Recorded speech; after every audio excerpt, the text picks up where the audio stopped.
operasiyo y'ifatwa rya Maduro ntiyagombaga gutsindwa uko byagenda kose, dore ko byari birimo itesitinga ry'igisirikare cya Amerika no gutangira ubukoroni bushya hagati y'ibindi bihugu byose.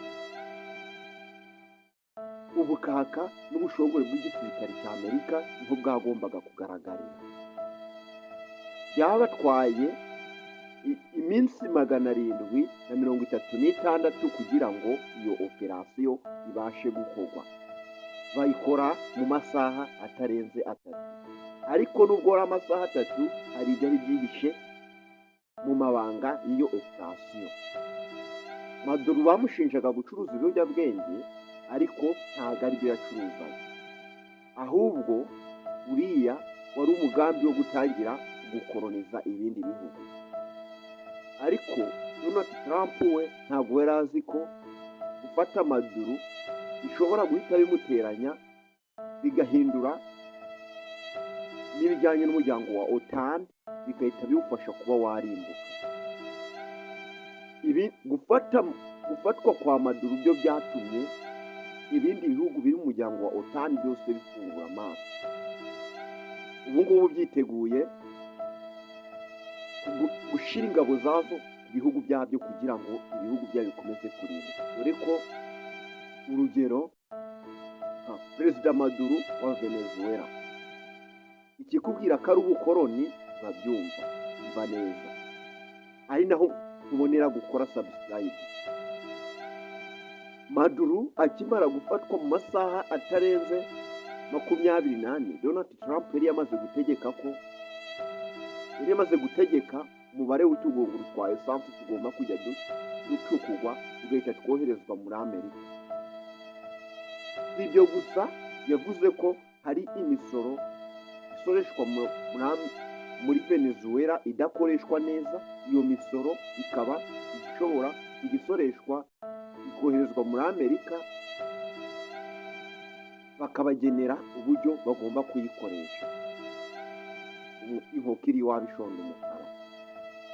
Umugabo uriwe niwe witekereza uburyo akoresha ibi. Kubera iki Amerika ishaka gutekereza Venezuela?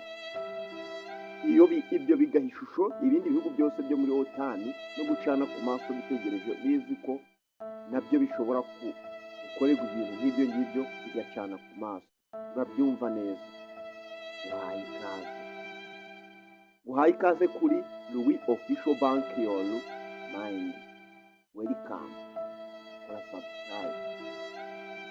Umugambi utaragombaga guferinga ku buryo ibintu byose byagombaga kugenda kose, dore ko bari bateguye special force ziri mu moko 3, harimo izo mu kirere, izo mu mazi n'izo ku butaka.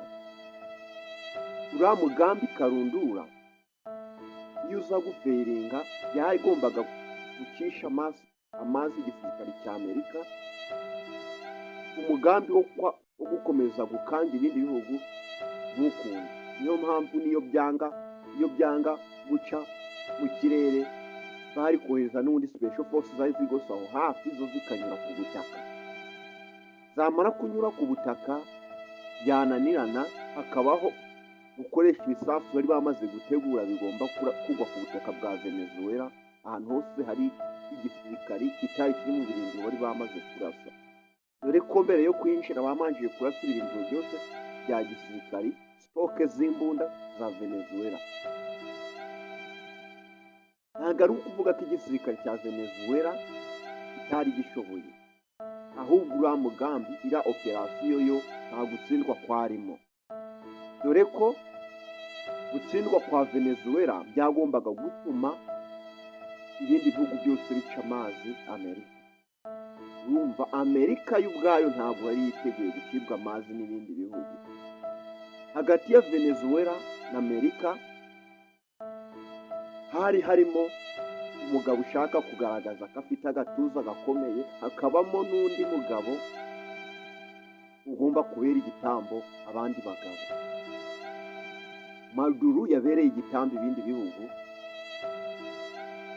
ariko nanone yafunguye amaso ibindi bihugu ko bigomba gukaza umutekano wabyo, kandi bikongera ubutasi bwabyo ku rwego rwo kugira ngo bibashe kurinda, kubera ko nta kuntu umuperezida w'igihugu ashobora gufatwa mu masaha 3 hatajemo ubutasi buhambaye kandi harimo n'izindi mpamvu zigaragarira buri muntu wese.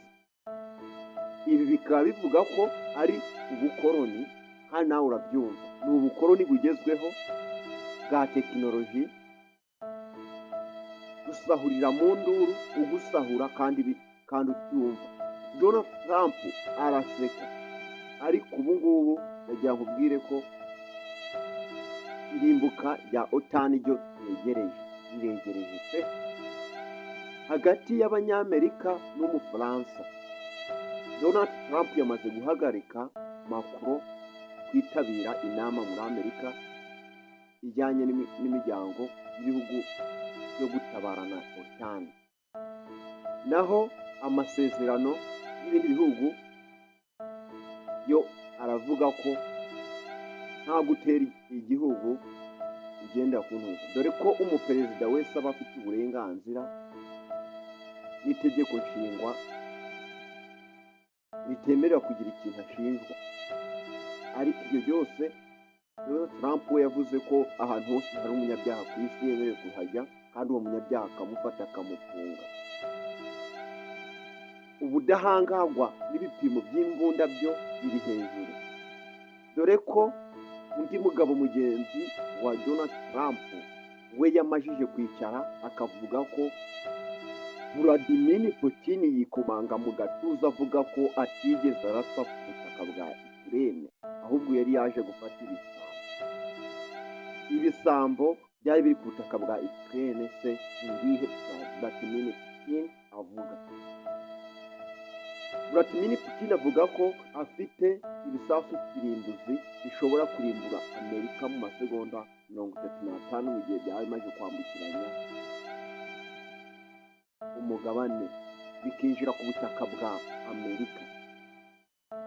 Ibyo bisasu Vladimir Putin yabikoze ku bwinshi, avuga ko hari ubwirinzi bushobora guturisa ibyo bisasu bya Amerika.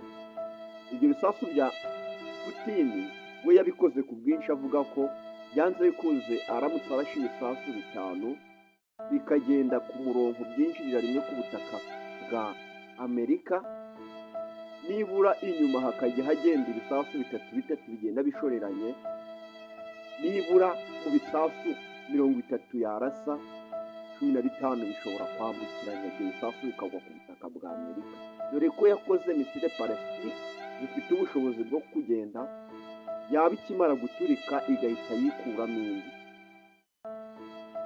Izo zindi turikije nayo ubwayo ikaba yihetsemo indi misile Palestine ifite ubushobozi bikubye 3 ubwa bombe atomike yarashwe Hiroshima mu Buyapani.